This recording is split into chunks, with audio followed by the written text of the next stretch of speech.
Alright, ada apa-apa nak tanya? Tadi ucapan saya tadi panjang menyentuh soal program yang kita teruskan, MPDP kita. Saya lihat sambutan daripada pendidik universiti amat memberangsangkan. Yang ini adalah bentuk kerjasama antara Institut Masa dengan pendidik pada universiti-universiti. Ini peringkat yang kedua, dan kita bagi bantuan geran itu untuk mempermudahkan kajian research yang mereka jalankan. Dan hasil-hasil yang mereka buat ini kita bukukan. Mana yang agak penting kita cadangkan supaya dia menjadikan dia dasar, baik berkenaan ekonomi, sosial, pendidikan, perubahan iklim dan teknologi dan macam-macam lagi lah. So nampak amat mengesankan dan kita akan teruskan.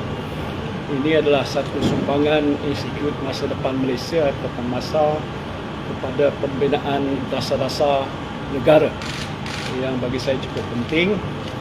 Dan antara yang paling utama yang saya fikir harus diberi tumpuan ialah soal proses untuk melihat ekonomi negara kita ni kembali pulih dengan menyediakan lebih banyak peluang-peluang pekerjaan, meningkatkan pendapatan. Tadi saya ada kritik kerajaan yang tak dilihat prihatin tentang masalah ekonomi. Walaupun keadaan dah selesai pandemik COVID, post pandemik ni masih banyak isu-isu yang perlu ditangani dengan berani oleh kerajaan. Kalau tak buat begitu, besok negara lain sudah pulih awal, Malaysia tertinggal di belakang. Lebih lagi jumlah peratusan rakyat yang tergolong golongan miskin B40 ini sudah meningkat. Mereka berhadapan dengan masalah kos sara hidup, masalah kenaikan harga barang-barang, masalah inflasi yang sampai ke hari ini saya tak pernah dengar satu pun perkara yang agak memberikan harapan kepada rakyat biasa yang di bawah tu yang menanggung beban hidup. Peningkatan harga barang tu tak usah cakap dah, semua yang di depan saya pun tahu, apalagi dalam bentuk bentuk bantuan-bantuan yang diharapkan yang tak pernah sampai. Jadi ini satu perkara yang antara perkara Institut Masa Depan Malaysia memberikan tumpuan dalam kajian dasar kita. Alright. Terima kasih. Tadi ada saya sebut mengenai langkah runcit atau piecemeal yang tidak memadai untuk menangani kos sara hidup kan. Jadi sekiranya Tan Sri masih PM ataupun PN mengambil alih, apa yang Tan Sri akan lakukan untuk kos sara hidup? Itu tak apalah. Jadi kita nak tahu apa yang mereka nak buat, bukan apa yang saya akan buat. Saya buat waktu zaman saya mentadbir negara, itu yang saya dah buat. Zaman susah, pakej rangsangan 530 bilion, itu zaman itu waktu saya tak nak jawab apa yang mereka patut buat. Kita tahu pasal kita sedar tentang kesan yang negara hadapi bila berhadapan dengan pandemik. Jadi kalau saya bagi jawapan itu nanti dia curi jawapan saya, dia nak buat. Tapi maksud saya tadi sepatutnya mereka ada tim, ada menteri ekonomi, pakar-pakar yang banyak, dia buat macam-macam janji dalam manifesto, buat itu sajalah. Tak usah fikir lain. Dia kata janji nak turun harga minyak, janji nak kawal harga barang, janji dia buat itu saja. Saya tak payah nak kata itulah cadangan. Tapi sampai hari ini saya tak payah jawab. Dia semua media adalah rakyat biasa yang terlibat, tahu apa langkah pada menyenangkan rakyat yang telah dilakukan sekarang. Jangan tanya saya kalau saya jadi kerajaan, nanti dia kata saya nak tumbangkan kerajaan pula, dia putar belit kenyataan saya macam-macam. You answer, because you are the government. People are expecting that you do something for them in the most difficult of time. There must be a lot of people inside the government that are capable and able, unless they don't have none, or they don't work together with the civil servant, or they don't work closely with the private sector. Ini semua penting. Kerjasama swasta awam, gunakan kebijaksanaan pentadbir, lepas tu kabinet sendiri mengambil langkah-langkah yang agak berani untuk menangani masalah. Saya tak nak ajar lah, pasal Datuk Seri Anwar ni bijaksana, orang yang pandai belaka, jadi dia lebih tahu apa yang patut dia buat lah. Pak Sri, berkenaan dengan tarikh subsidi untuk penggunaan elektrik yang banyak yang baru diumumkan baru-baru ni, apa komentasi pasal ini? Iyalah, dia mungkin kata cara dia buat itulah nak menyelamatkan, nak mengurangkan bebanan. Saya faham, tapi kita bila dalam kabinet buat keputusan, dia ada dia punya andaian. Kalau buat gini kesan pada pihak sektor mana, kalau buat gini kesan pada sektor domestik ke tidak, ataupun sektor industri atau tidak. Lepas tu industri yang mana satu yang kena. Jadi saya tak pandai nak tahu, tapi terbukti bila kajian buat keputusan yang terkini itu ada pihak yang rasa tak puas hati, ya, disebabkan mereka terpaksa membayar bil elektrik yang lebih tinggi. Saya tidak katakan saya tak bersetuju 100%, tetapi cara dia, kadang-kadang kita lihat langkah-langkah tertentu tu, kalau ada kesan besar pada satu pihak, kita ambil satu langkah secara berperingkat-peringkat. Jangan mengejut, pasal dia nak jimatkan banyak kos, maka dia buat segera macam itu. Tapi kesan pada industri, mungkinkah dengan sebab itu kos barangan yang dikeluarkan industri boleh meningkat atas sebab harga minyak sudah naik dan bil elektrik sudah bertambah. Itu dia punya kesan-kesan limpahan daripada sesuatu tindakan yang kajian buat. Jadi saya tak nak itu, tapi pandangan saya sewajarnya dia harus lebih teliti. Dan kita dalam kebanyakan hal dulu, kita rujuk dan bincang dengan industri, dapatkan input dan pandangan. Dan lepas tu kita nilai sebelum kita buat keputusan mendadak itu. Saya tak tahulah kenapa dia buat begitu. Pada zaman Tan Sri itu ada tak dibincangkan pasal kenaikan kaedah yang cuba? Dia biasa, setiap peringkat tu akan ada. Kementerian Tenaga akan bawa usul, cadangan, macam-macam.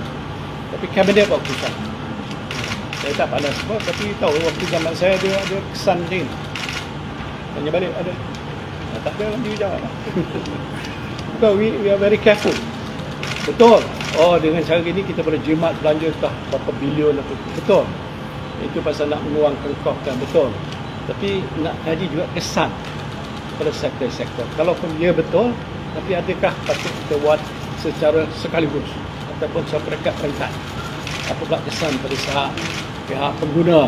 Contoh, pasal kenaikan bahan api mungkin menyebabkan kos produk menambah meningkat. Jadi banyak benda yang perlu diteliti lah. Okey.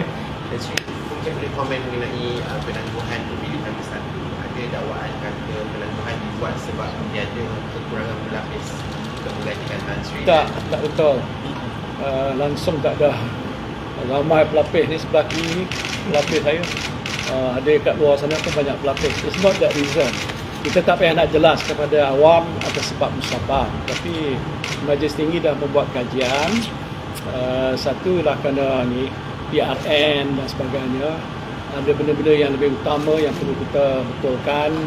Soal pentadbiran parti, soal daftar keahlian kita, soal cawangan kita. Ini the nitty-gritty yang kita kaji berdasarkan pada laporan yang telah dibentangkan oleh Tan Sri Radhi dan Majlis Tinggi berpendapat wajar. Tetapi pemilihan di peringkat cawangan kita teruskan. Pasal kita dah tangguh dulu, ini kita teruskan. Tetapi di peringkat bahagian dan tertinggi, dia kata tangguh tu maksimal 18 bulan. Tapi tak mesti 18 bulan. Boleh jadi 3 bulan, 4 bulan, 5 bulan. Bila dah clear semua sekali, semua daftar-daftar tu agak dah bersih, tak boleh menimbulkan masalah-masalah lain. Kalau kita adakan pemilihan, kita jalan. So that is what Supreme Council have decided lah. Mengenai kemunculan Khairy Jamaluddin dalam open house baru-baru ni, adakah itu menjadi indikasi beliau akan bersama? Dia dah muncul selalu dah. Ya, bagi saya